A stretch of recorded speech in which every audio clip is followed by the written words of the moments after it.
Let's talk about our blueberry wine that's now 1 year old. We made blueberry wine. Yeah. It was really good.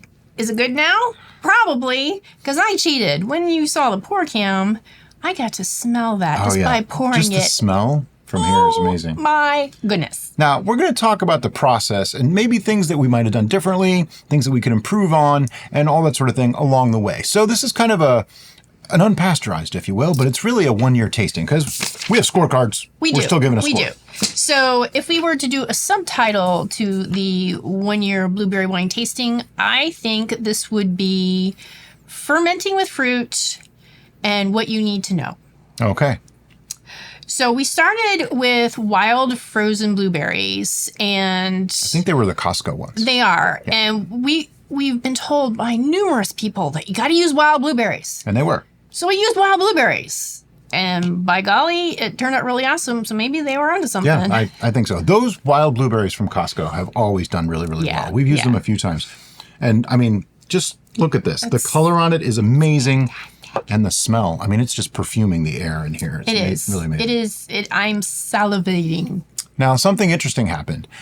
We had a problem last year where a lot of our yeast were being delivered in the heat of summer, and I don't think that they were kept refrigerated properly, or something happened, or, the UPS trucks being 130 degrees in the back. I don't know. So way back in the day, we always pre-hydrated our yeast, and we even made a joke because we had a vessel. The self-stirring cup. Yeah. I got to get another one. I can't find them. They don't. They make the blender still. Yeah, but I can't find the replacement cups. I'm not going to buy a whole blender just to use the cup. I will. I like the little bullet blender. They're cool. Anyway, then we're like, okay, it was an unnecessary step, so we stopped doing it. And then we started rehydrating again because we had some stalls. We had some bad yeast packets. The biggest reason why we like pre-hydrating our yeast before adding it, before pitching it to the must, is proof of life. Yep, that's it. That's really the only thing it's good for. And other than that, it just... Sure. It worked. In this particular brew, it was actually really important because we had no activity with our initial yeast, which was Côte de Blanc. Yeah, we've been saying it wrong. I'm sorry. No foam, no creamy, nothing. It just sank to the bottom and did nothing. I remember saying that. So because we rehydrated it, we knew that before going through the process of trying to ferment something and it not working. Right. So there's a big reason why you might want to consider pre-hydrating your yeast before adding. It only takes a couple minutes to do. It's not a big deal. Dirty's one more piece of equipment. That's about really the only downsides to it. It's really no big deal. But there's nothing wrong with dead yeast other than they're not going to ferment. Right. Because we just took that vessel and put in our new yeast of choice, which was Premier Blanc. And it used those dead yeast kind of as a nutrient. Because interestingly enough, we did not add any ferment oat to this. Nope, there is no yeast nutrient added to this whatsoever. So the nutrients came from the blueberries and from the dead yeast. Very interesting way to do things. Or if we did, I didn't take notes on it because I don't think we did. I don't have my actual label. Somebody will tell me. Adam probably knows offhand. If you haven't seen our making of the blueberry wine, I will make sure to link it in the description below so that way you can see the process that we actually went through. Now, we also added the berries to some water. I don't remember. Did we put the sugar in with that and then I don't think so. Okay. No, that's right. We added the sugar after. Yeah. We pasteurized the berries is what we did. They were frozen berries. We put them in a little bit of water, put that on the stove, brought it to 160 degrees Fahrenheit. I'll put the Celsius right here for 1 minute. Now, you might hear that as completely different numbers than how we normally pasteurize. Yes, and that's because we weren't working with a pressure vessel or glass of any kind, so that 160 degree mark doesn't hurt anything, and it gets it done really, really fast. Yeah. When you're pasteurizing bottles or fermenters, you want to keep that temperature low. That's why 140 degrees for those is what we do, but 160 for the fruit worked beautifully well. That basically makes everything sanitary. It's sterile. It prevents any wild yeast that might have been in the berries from infecting in any way. And that's an important thing to do. We don't always do it, but it is a good idea to Now, these were commercially purchased, more than likely flash frozen. That's hard to say. Berries. So the likelihood of there being something problematic in there was slim. Wild yeast, though. But freezing fruit doesn't necessarily kill things. It just kind of puts things into stasis. Yeah. So if there was something in there, even if you do freeze it, the most safest option is to do the pasteurization method. Yeah, and for something like blueberries, it really doesn't change the flavor much. There are some fruits that it could change the flavor, so just use your best judgment when you're doing it. No big deal.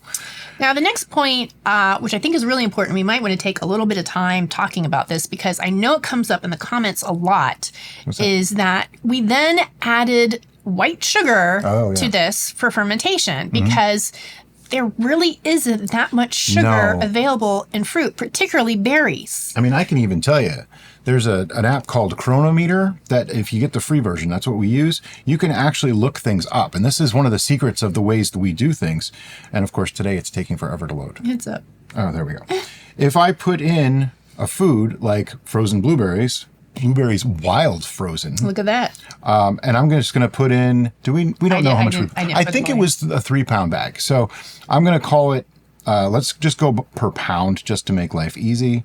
So in 16 ounces, there is a grand total of 38 grams of sugar per pound of blueberries.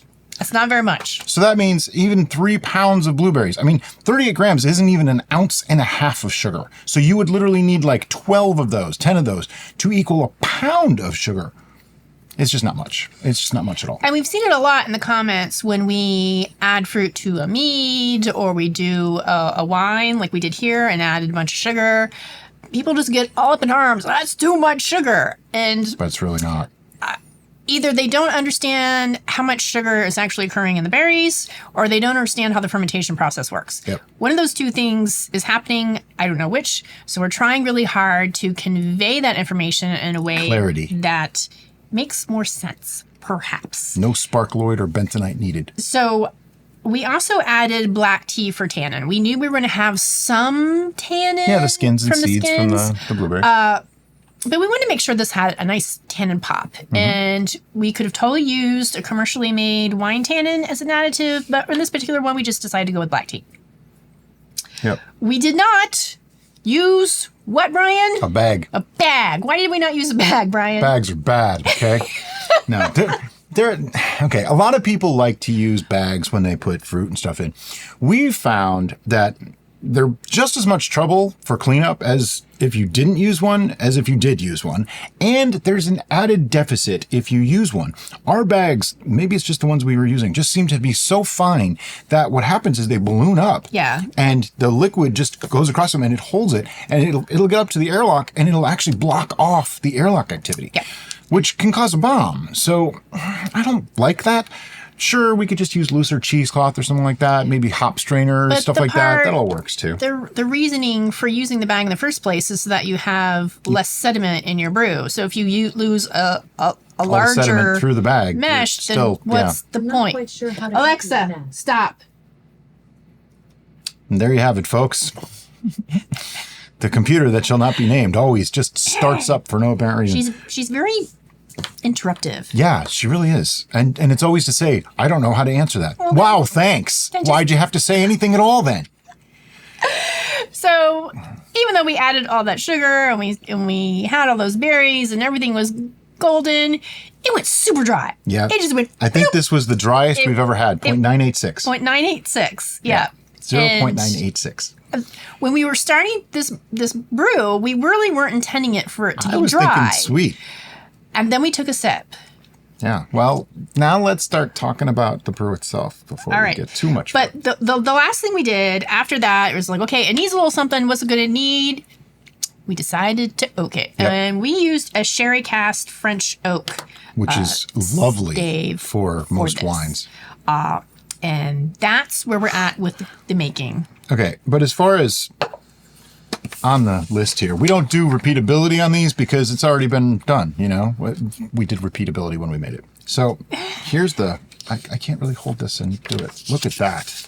I mean, it looks like blueberry juice. Oh, no. It really does. It looks like blueberry juice. Welcome to the void. There's some I mean, it's not unclear. It's just so dark. Super dark. Yeah. It's a thing of beauty. It's a thing of beauty. So on appearance, I'm going pretty high. We'll be showing you the scores at the end. Don't worry. She's decorating hers now. Putting some bling on it, apparently. And the next part is aroma. And this is the kind of thing that you can just sit here and smell this for like an hour. You've probably seen me taking sniffs of it already. And I'm not kidding. As soon as I opened it up, it was just like, yep. Whoa. It's very blueberry. It almost smells like a mead more than a wine to me. I'm getting some floral notes. I'm getting a lot of, like, it smells sweet like blueberries. It's super dark, super rich. It's got just a little bit of that cast, the oaking notes. Oh, yeah. In it. It smells expensive. It really does. Is that a thing? I don't know. It is now. It smells like an expensive wine. It smells expensive.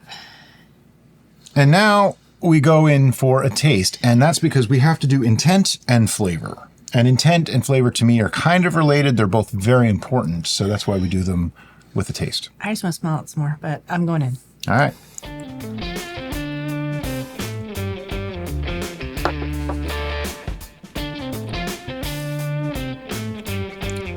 Wow. Wow. A year did not hurt this in any way. It enhanced it. It's just... It is so mouth-filling and viscous, yet dry. But it doesn't have any weird bitterness or anything like that. It tastes a lot like a really good dry red wine. Yeah. With blueberry notes. Like, just add some blueberry notes to a dry red wine. And I feel like, and I'm not just tooting my own horn here, which I guess I kind of am inadvertently, but I feel like you could give this to a sommelier. And they might appreciate it. And they might appreciate it. I mean, it's possible. You know, it's a good wine. It's not like it's a crappy wine. We've had blueberry wine before. We've had even like good quality blueberry wine. And I don't... Our anniversary wine is a blueberry wine. Yeah, I don't think I liked it as much as I like this. I think this is nicer. I also think your palate for wine, particularly dry wines, Has changed. And you're starting to appreciate them. Like, I think before it was just like, oh, it's not sweet, I don't like it. And now it's like, yeah. Oh, but there's so much going on here. I mean, there's a lot to appreciate. This does not taste watery in the least. A lot of dry things will taste watery. There's a good tannic component going on here that just coats the mouth and it keeps the flavors going. It's really amazing. There's just enough acidity in it to make it like crisp a little. But then there's just enough blueberry sweetness there, like just enough to bring out that fruity flavor. This is something, pairing-wise, I would want to pair with something really meaty. Okay. Burgers, steaks, even like a big roasted portobello mushroom. Barbecue. I love mushrooms. But we need to talk about intent. And I'm thinking more steak, more fine. Oh, okay. Just where you just enjoy that, and then you enjoy this, and you're just a really happy person. So, on intent. We made a blueberry wine. Yeah. I mean, to have this with food. Would like be a red tomato sauce or anything like that. Fantastic. Would be awesome. I think they would elevate each other. I mean, have you moved on to, did you do flavor yet? I'm still pairing food with it. Yes. There's so many things that this would go good with. Yeah. And I even enjoy it just on its own. Now, we're having it at room temperature, not chilled or anything like that. Red wines generally, you don't have We're having chilled. chili tonight. We are. I think she's having the rest of this bottle tonight. Overall, I'm really impressed with this. Like, this is really good. One of the better things we've made. On to flavor. Flavor. Welcome to Flavor Country. Did we talk about all the flavors? I think we talked about all the flavors. There's blueberry. There's like a dark cherry. I'm getting a little bit of a floral note. I'm even getting a slight vanillin from the oaking. Just a hint. Just a little tiny sprinkle. But the wood is definitely coming through, particularly on the end. I'm getting almost that. Yeah. But we actually tannined this 3 times, if you think about it. Like there's tannins from the blueberry, there's tannins wood. from the tea, and then there's tannins from the wood. But it needed it. It's that good. The wood always makes me think of smoke, but it's not smoke. I think it's just the charred nature of the of the wood that... Oh, it brings out the linens and the vanillins and stuff like that. I don't think the oak is so prominent on this one. I think the sherry part of the cask came through a little bit. That's what's adding that residual sweetness that you're getting and making it a little more than just blueberry. You're getting, there's almost like, I don't want to say a bitter note, but there is a note in there that's just ever so slightly discordant. It's I think it's kind of acidic. It's like the tannin acidic combo. So it's very drying. I'm attributing that to the sherry. Which I think would aid even more in pairing it with food. Because it's like a palate cleanser too. Yeah. It's got a long finish, but not like 10 minutes long. It's gone in 20 seconds or so. But this is just lovely. I just glanced at her sheet. I don't even need to. I was wondering if she's going to. Okay, I will explain what's happening here in just a moment. Okay, I don't even need to do the math on this one. That's how easy this can be sometimes. So, do you have a number? I do, but it actually isn't that, is it? Oh, no, because we divide by 30. Yeah, I do. Sorry. Don't worry, there's an explanation for that. All right. 1, 2, 3, 11. This is the very first 11 with the new scoring system we've ever done. Now, you're probably wondering, how does it get to 11?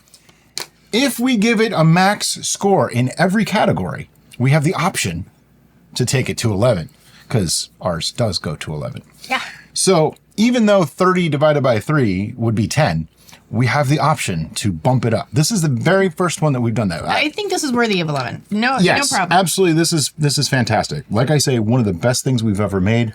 You could hand this to someone who is into wine, and they would appreciate this. It doesn't come across as like a homemade wine. It comes across as this is serious wine. The saddest part of this. So there's only a few bottles? Is I think I drank all the others. Yep. So this... I know I drink one. This might be the last. Yep. It's okay. We can make more. We can always make more. We have the technology. Now that we're here, what would we do differently? How would you... If we were going to redo this and revisit it, would you do it the same or would you make anything different? I would make 5 gallons of it. That's certainly one way to go about it. I think I'd leave the tea out. I don't think it needed it. I think it's very tannic. It's nicely tannic, but I don't think it needed that. Just, it turned out to be superfluous. I think the sherry cask wood did all the hard labor here. I think it really did all the heavy lifting. Well, I suppose you could have left the additive tannin, in this case, the black tea, out. And if you felt like it needed more towards the end, you could add commercial wine tannin. I'm not saying it's too tannic. I'm just saying I think the tea tannin got lost in the sherry cask. This is fine bickering because it's an 11. It's an 11. There's nothing to say. Yeah. Now, back in time, we both scored at the same number as well, but that was 8. Yeah. So... It improved. A year did this well. Mm-hmm. Yeah, well, here's the thing. When you sweeten something, you can mask off flavors. You can cover up things. When you don't sweeten something... It is what it is. Right. And it's harder to really appreciate it young because there's going to be some younger aromas and younger flavors, especially in something that goes this dry, 0.986. That is super dry. This is also 14% ABV, so it's no slouch. I mean, it's got a decent amount of alcohol in it.